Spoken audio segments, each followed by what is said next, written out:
Kapag, Attorney, ang sinasabi niyo po kanina, ang pag-uusapan natin ngayon ay yung pagre-regalo, no? yes.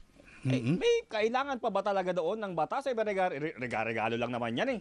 Magandang tanong, partner Jeff. Pero ang sagot, Oh. mabilis na sagot, oo, kailangan. Pero kapag hinanap nyo po yung ating mga batas, hindi nyo po mahahanap yung tamang or yung applicable law kasi kung hahanapin nyo romantic gifts, hindi nyo po yan mahanap. Pero ang mahahanap po natin itong mga probisyon ng ating New Civil Code tungkol sa donation. So kapag sinabi natin, partner Jeff, na ang isang bagay ay ibinigay mo nang wala kang inaasahang kapalit.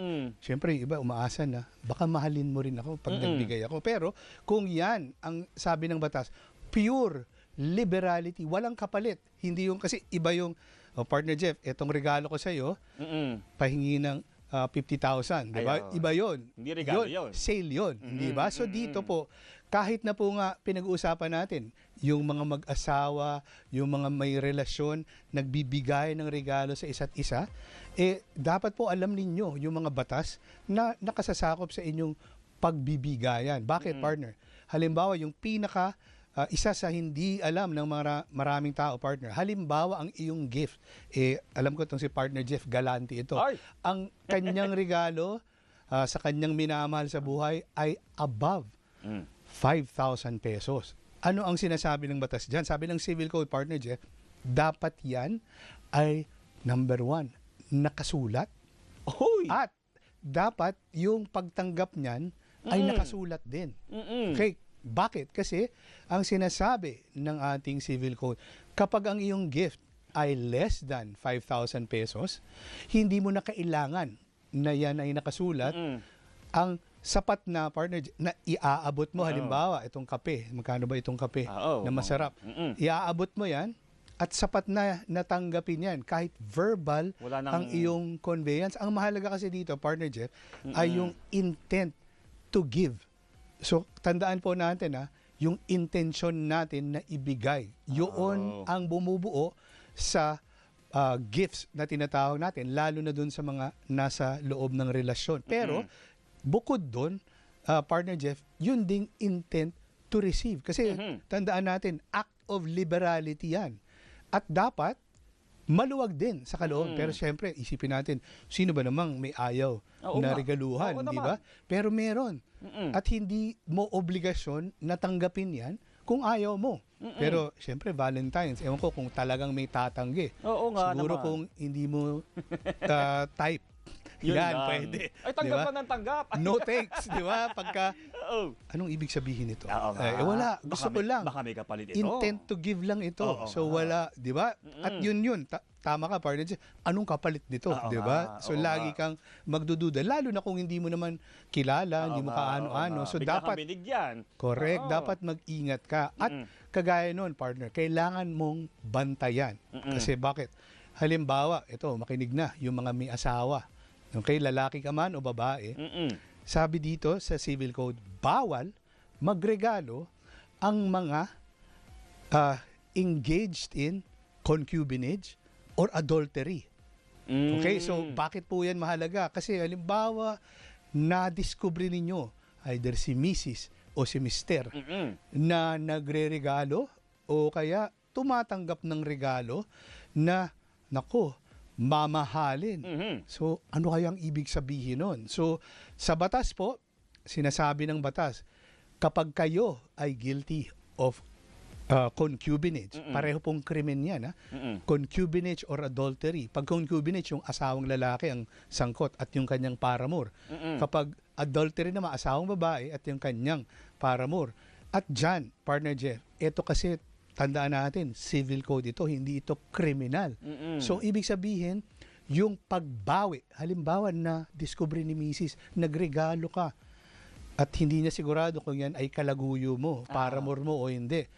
At napatunayan, kaya mong patunayan na yan ay kalaguyo niya talaga, pwede kang dumulog sa korte, ipawalang bisa, ipa-declare void mo yung napakamahal na regalo. Halimbawa, sasakyan. Meron po bang... Kapag yung mister ay nagregalo dun sa kanyang kalaguyo. Yes, partner. Kumbaga, Bawal yun. Bawal illegal yun, void yun. Dapat naman talaga bawal yun. Oo, di ba? Parang common sense. Pero Oo. may batas din doon, partner. At dito, partner, halimbawa, babawiin mo yan. Pero kailangan, wag kang pumunta doon at hingi mo yung susi, kunin mo. Wag nyo pong ilagay ang batas sa inyong kamay. Dapat po, daanan natin yung legal na proseso. Oo. Sino po ang babawi po ba doon? Kasi siyempre yung spouse, di ba? Yung nagbigay o si Mrs.? Hindi, Kunyari, hindi babawiin yung nagbigay. Si Mrs. may kapangyarihan siya. O kaya si Mr. Kasi siya yung, kumbaga, kung kasal kayo after the family code, conjugal property yan. Hindi basta-basta dapat namimigay si Mr. kahit na mayaman kayo. At lalo na kung meron kang ebidensya, nako, merong illicit relationship, illegal na relasyon itong aking asawa. Pero kailangan yung daan. Dudulog ka sa korte para mapawalang visa. At hindi mo kailangan patunayan na nagawa nila yung krimen, partner. Hindi proof beyond reasonable doubt dahil civil case ito ng pagbawi. Kailangan mo lang ng preponderance of evidence, just like in any other civil cases. Attorney, balikan ko kanina yung pagreregalo ng mga 5,000 pesos and up. Yes, partner. Nako, kunyari naman si Mr. at si Mrs. Ako si Mr. bibigyan si Mrs. ng ng singsing. Yan. So darling, nako, itong aking singsing para sa iyo, no? Ang halaga nito ay 5,050. Okay. Magpirmahan muna tayo. Oo, dapat diba, hindi romantic, di ba? Diba? Pero partner, yun kasi ang sinasabi ng batas. Kasi kung tutuusin, halimbawa si Mr. at si Mrs., kailan ba umaabot yung away nila sa korte na? So ibig sabihin, bihirang-bihira, 'di ba? Lalo na kung mahabang-mahaba ang inyong relasyon, silver anniversary, golden anniversary, platinum anniversary na kayo. So kung tutuusin, naku, ang dami ko nang naregalo sa misis ko or ang dami nang naregalo sa akin ng misis ko.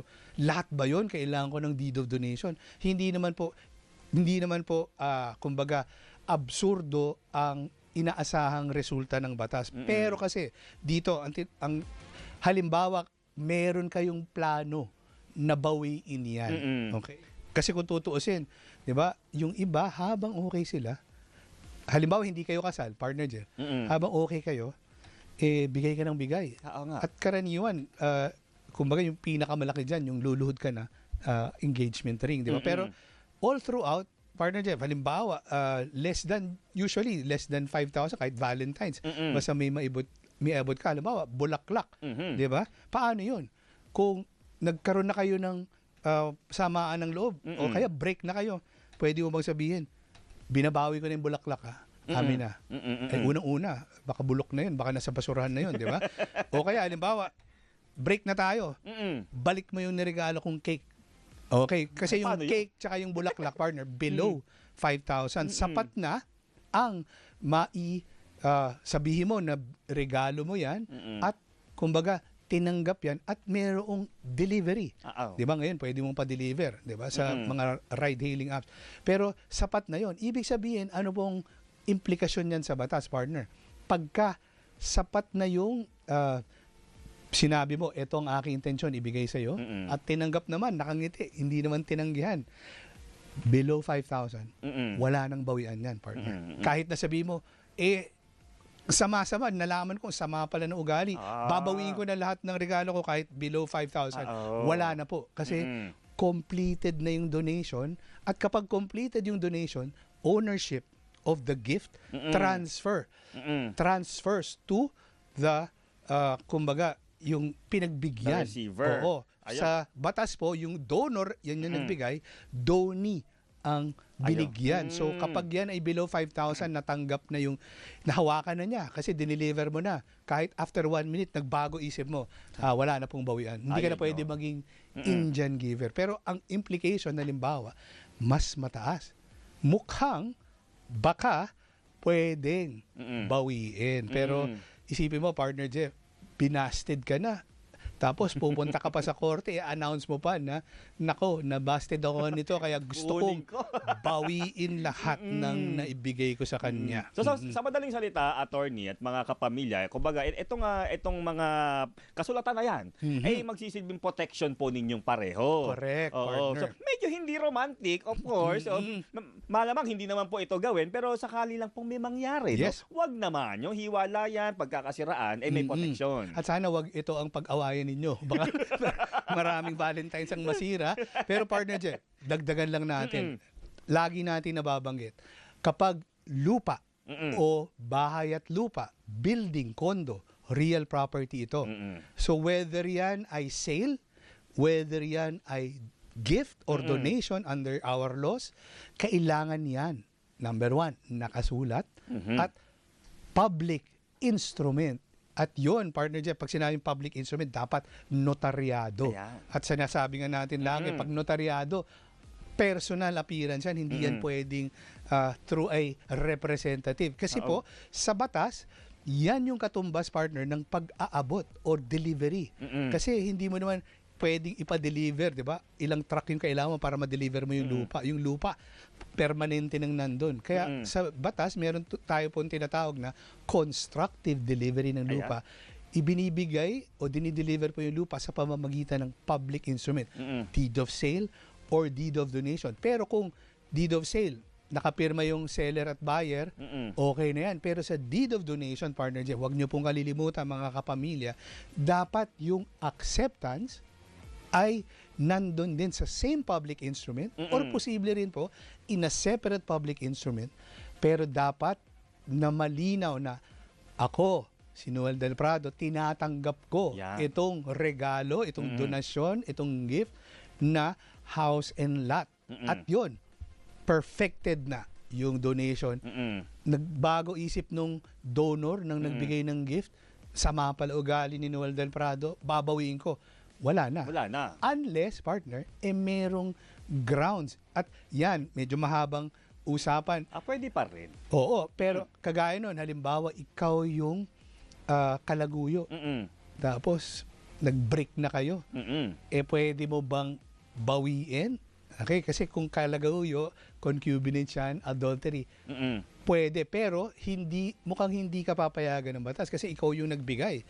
Ang papayagan, ang iyong mister o si Mrs. Kasi yun ang sinasabi ng batas na sila yung mayroong cause of action. Kasi kumbaga hindi ka pwedeng you cannot go to court with unclean hands. Partido ka dun sa pagbibigayan na yun. So kumbaga may kasalanan ka rin dun, kalahati kasalanan mo dun. Kaya hindi ka bibigyan ng legal na remedyo ng batas. Paano, attorney? Medyo magkakaiba ba yung rules diyan? Kunyari, sa kasal. Yan. Sa magka-live-in pa lamang o maski engaged na. Yan. Magkakaiba ba po ba rules diyan? Oo, partner, kasi tandaan natin kung kayo ay kasal, lahat ng properties ninyo ay bagamat akin, husband, kay Mrs. din. Kasi absolute community. Yung regalo ko sa Mrs. ko, galing yan sa sweldo ko. Yung sweldo ko, hindi ko lang sweldo yan. Sa amin dalawa yan ng aking Mrs. Ganun din, yung sweldo ng Mrs. ko, akin din yan. Kasi sa absolute community of property, lahat ng akin ay sa'yo at lahat ng iyo ay sa akin. Yun, medyo romantic yun, partner Jeff.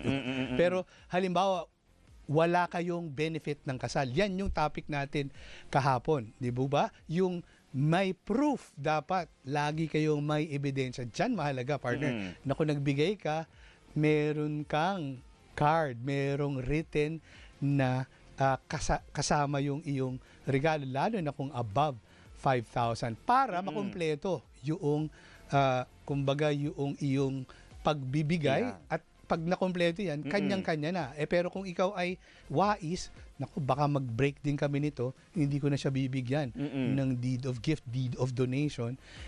Kung tutuusin, o kaya gagawin kong malabo yung aking deed of donation para pwede kong bawiin in the future. Ang sabi nung kaso kahapon, partner Je, kung sino man ang gumawa ng dokumento at nagbigay daan sa isang ambiguous, hindi malinaw, vague na kumbaga sitwasyon, yung terms and condition yung nakasulat doon, i-construe against you and in favor nung pinagbigyan mo. So yan ang ating batas. Marami pa, partner Jeff. Pero isa na lang para bigay yung isa pang pinagbabawal. Tandaan natin yung una, yung among na mga mag-asawa, hindi mag-asawa, yung guilty of concubinage and adultery. Dadagdag ko, dalawa pa pala. Halimbawa tayo, partner Jeff, involved sa crime, nagnakaw tayo. At ikaw yung unang nahuli, ako yung kumbaga at large. Sabi ni partner Jeff, nako, kasi pag kinasuhan ako, may provision doon, babawiin yung proceeds of the crime. So sabi ni partner Jeff, idodonate ko na lang kay Noel, partner Noel, para hindi mahabol ng gobyerno. Ang sabi ng batas, bawal din po yun. Kasi kumbaga papayagan na mag-benefit yung mga gumawa ng krimen. Bawal po ang donation, bawal po ang gifts between co-conspirators or co-defendants in a criminal case. Pero isa na lang, partner Jeff, halimbawa, ang regalo ay sa public official or sa misis ni public official, sa ama, lolo ni public official, sa anak ni public official, bawal din yan. By reason of public policy, at nandyan din yan, malinaw, sa ating civil code. Kasi, kumbaga, bakit ka naman magre-regalo doon? Alam mo na sila ay, kumbaga, may inaasahan kang kapalit noon. At, kumbaga, RA 6713, RA 3019, malinaw din. Bawal din po yung magregalo sa isang public official by reason of their office. Ayun, may oras pa ba tayo bago tayo mag-commercial break? Yes. Ihabol ko lamang tong question ni Jeric. Yung ang tawag dito, yung sing-sing daw na ibinigay niya, doon sa kanya mapapangasawa, naghiwalay daw sila. Okay. Pwede daw kuhain yung engagement ring. Engagement ring. Okay, kung tutuusin, yan, siguro naman above 5,000 kaya niya tinatanong. So, dito, batay lamang sa limitadong impormasyon, yan ay posibleng mabawi. Pero, tandaan natin, partner Jeff, halimbawa, may utang ka kay fiancé o ex-fiancé. So, sasabihin, actually, pero mahirap, kumbaga mahirap i-interpret yun na kapalit yun. Kasi engagement ring, di ba, may single na bato doon. Mahirap patunayan. Pero again, dapat mas kompleto. Kung gusto nyo talagang bawiin, may paraan po. Pero syempre, hindi po absolute kasi meron pang posibleng ibang mga pangyayari o kondisyon na baka hindi nyo na mabawi. Siyempre naman po, siguro naman kapag hindi natuloy yung inyong kasal, no? Yes, partner. Siguro dapat lang ba isoli? At meron din nakalagay sa civil code, partner, yung mga kahit hindi sa between those, kumbaga, magpapakasal sana, hindi natuloy. Meron po tinatawag tayo na donations by reason of marriage. Halimbawa, mayaman ang inyong ninong at ninang. Binigyan kayo ng regalo dahil magpapakasal kayo. Tapos hindi kayo natuloy, hindi kayo nakasal. Si ninong-ninang pwedeng bawiin yun. Kasi ang kanyang intensyon ay magregalo para sa inyong married life at sa inyong kasal. So donations by reason of marriage, kahit na gifts po yan, pareho po ang ibig sabihin ng gifts at donation. Technical po yan sa batas. Donation po yan. Donations by reason of marriage ay pwedeng bawiin kung hindi natuloy ang kasal. Naku, baka ayaw nyo na magregalo, ha? Pampanira ba ng Valentine's?